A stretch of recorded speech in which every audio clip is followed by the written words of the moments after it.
तो सर ये जो हर्ष छाया का जो कैरेक्टर था, जो पापा जी बने हुए थे अनदेखी में, और वो जो गालियों का सैलाब आता है, वो सारी चीज़ें जो हैं, तो ये स्क्रिप्ट में होती थी या वो कैरेक्टर, चूँकि जैसा आपने पहले भी कहा था कि अगर आप ट्रू टू द कैरेक्टर हो जाते हो तो डायरेक्टर का काम कम हो जाता है, वो कैसी जर्नी थी? वो डायलॉग आप लिखते थे, गालियाँ उसमें होती थी, या गालियाँ फिर वो एज ए कैरेक्टर वो निकल के आती थी? नहीं यार, जितनी वो तुम्हें सुन के पता चलेगा कि चल जाएगा कि कौन सी गाली बनाई हुई है। हाँ।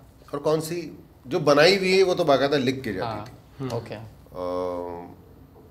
अब जैसे अपहरण में भी था कि कुछ एक गालियाँ जो है ना वो सिचुएशन के हिसाब से आप लिख देते हो, पर वो स्क्रिप्ट ऐसी है कि जब परफॉर्म करने में जाते हैं तो पता चला हर बंदा जो है वो बाल्टी भर भर के गालियाँ पेल रहा है। जैसे सर आप बताओ सर, एक दो सर। नहीं, जो आम गालियाँ भी जो है आम ना, गालियाँ, हाँ। अब वो भी आप जो है ना वो बोलते बोलते में निकल रही है आपके मुंह से। ओके। तो जहां आपने 5 गालियां लिखी थी वहां पे एक्टर मिल मिला के 15 देकर आए। 15 दे के आए। कि अब गुरु मजा आ रहा था तो यार निकल के हमने भी सोचा चलो पेल लेते हैं। तो सर एक्टर वरुण वडोला को दुनिया जानती है, जिन्होंने अपहरण के डायलॉग्स लिखे हैं, जिन्होंने राइटिंग भी की है ये काली काली आंखें और अनदेखी के लिए। ये अचानक राइटर वाला मोड कैसे चेंज हो गया? एक मेरा शो था टेलीविजन पे जिसका नाम था एक चाबी है पड़ोस में। तो पहले दिन मैं शूटिंग पे पहुंचा तो जो हमारे डायरेक्टर थे सिद्धार्थ सेन गुप्ता, उसने बोला यार ये सीन रीराइट करने पड़ेंगे, मतलब वो थोड़े द्रौपदी के चीर टाइप थे। Okay. लंबे बिल्कुल, कैरेक्टर नहीं है सीन। ठीक है, तो मैं पहुंचा वहाँ पे तो उसने बोला ये रीराइट कर दे। वो पहला सीन मैंने रीराइट किया, उसके बाद जो गाज गिरी है सर पे, पहले 20 क्योंकि इन तीनों के डायरेक्टर सिद्धार्थ सेन गुप्ता ही हैं। हाँ। अपहरण, ये काली काली आंखें और अनदेखी के।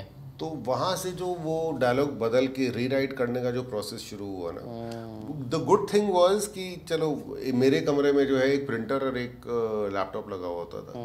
मैं अपना सीन लिख के और गर्मा गर्म मतलब कढ़ाई से निकाल के सीन एक्टर को बांटे जाते थे। अच्छा। एकता कपूर का पहला रिएक्शन क्या था जब वो डायलॉग वायलॉग ये सब, जब आप लोग की नरेशन होती थी? आई डोंट नो, मैं नरेशन में कभी गया ही नहीं। अच्छा, आप डायलॉग लिखे, आप नरेशन, फिर नरेशन सिद्धार्थ देते थे, कोई दूसरे देते थे? नरेशन के लिए हमने एक कन्या को कहा था जो कि पहले सिद्धार्थ के साथ काम करती थी। ओके।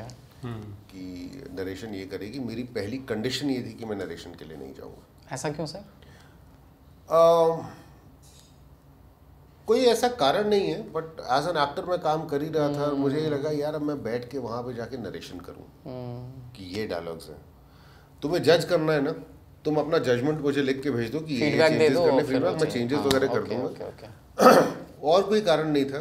फ्रैंकली मुझे उस रिगर से नहीं गुजरना था कि अच्छा एज अ राइटर आया है। हालांकि उसको पता तो रहा ही होगा कि डायलॉग जो है वो, दो आई एम टोल्ड कि उसको इनिशियली ये लगता था कि डायलॉग्स जो है वो उसी लड़की ने लिखे जो कि नरेशन कर रही है। अच्छा, एकता को ऐसा लगता था। ओके। कितना सही है कितना गलत मुझे नहीं पता, but this is what I was told. Thank you for watching this full clip, और मैं आपसे वादा करता हूं कि इसका फुल पॉडकास्ट भी देख के आपको काफी मजा आने वाला है। Link in the description.